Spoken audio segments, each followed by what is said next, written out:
Alright, I'm going to show the proper way to install a hot rod sheave with overdrive weights.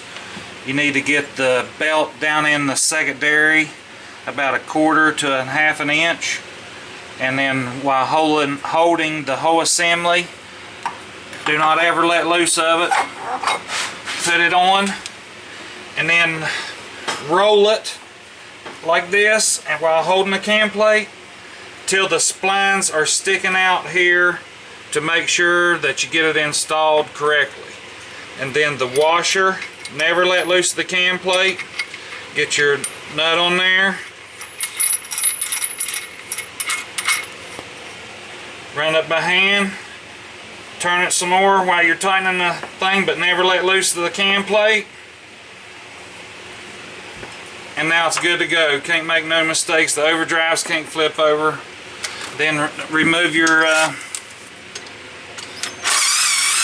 screw from the secondary. Hold everything in neutral here.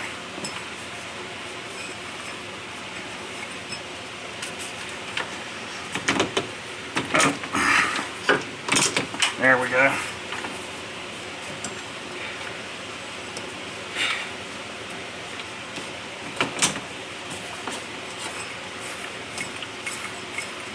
Get your belt to walk back up to the top. That way right here you know that's all in there right. You're good to go.